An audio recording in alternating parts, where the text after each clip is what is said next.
যাদের নামাজ পড়ার সময় দুনিয়াবি চিন্তা মনে আসে বা নামাজে অমনোযোগী তৈরি হয়, তারা ভিডিওটি শেষ পর্যন্ত দেখার অনুরোধ রইল।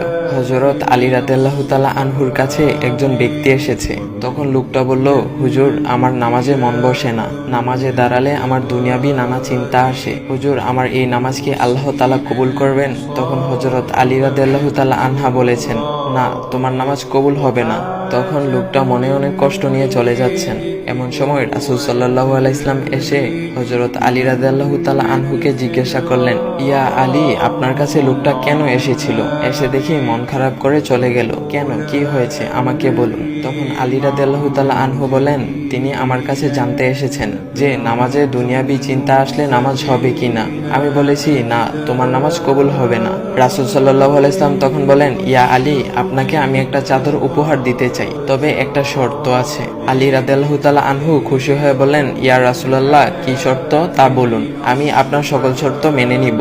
বুঝতেই তো পারছেন রাসূল সাল্লাল্লাহু আলাইহি ওয়াসাল্লামের চাদর বলে কথা। তখন রাসূল সাল্লাল্লাহু আলাইহি ওয়াসাল্লাম বললেন, ইয়া আলী, আপনি যদি এই মুহূর্তে 2 রাকাত নামাজ একনিষ্ঠভাবে পড়তে পারেন দুনিয়াবি সকল চিন্তা দূর করে, তাহলে আমি আপনাকে সেই চাদরটি উপহার দেব। আলী রাদিয়াল্লাহু তাআলা আনহু বলেন, এটা তো সাধারণ ব্যাপার। আলী রাদিয়াল্লাহু তাআলা আনহু তখন নামাজে দাঁড়িয়ে গেলেন আর তিনি নামাজ পড়তে শুরু করলেন। এমন সময় তার মনের মধ্যে শুধু ভাবনা চিন্তা আসতে শুরু করলো, আচ্ছা, আমাকে যে রাসূল সাল্লাল্লাহু আলাইহি ওয়াসাল্লাম যে চাদরটা দিবেন, সেটা কি ফাতিমার চাদর নাকি রাসূল সাল্লাল্লাহু আলাইহি ওয়াসাল্লামের? আচ্ছা, চাদরখানা দেখতে কেমন হবে?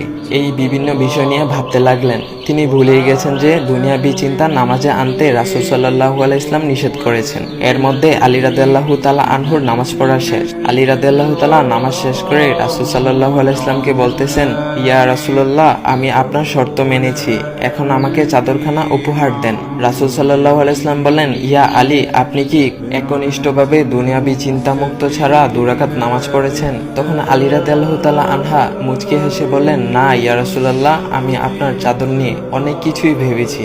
তখন রাসূল সাল্লাল্লাহু আলাইহি ওয়াসাল্লাম বলেন, ইয়া আলী, নামাজ তোমারও হয়েছে, আর তুমি যাকে নামাজ হবে না বলে ফতোয়া দিয়েছো, তার নামাজও আল্লাহ তাআলা কবুল করে নিয়েছেন।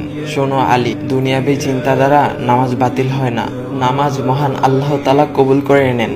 সকল ফরজ নিয়ম কানুন মেনে নামাজ পড়লে নামাজ হবে ইনশাল্লাহ। তবে আমাদের সকলের উচিত নামাজ আদায় করার সময় একমাত্র আল্লাহকে স্মরণ করে নামাজ আদায় করা।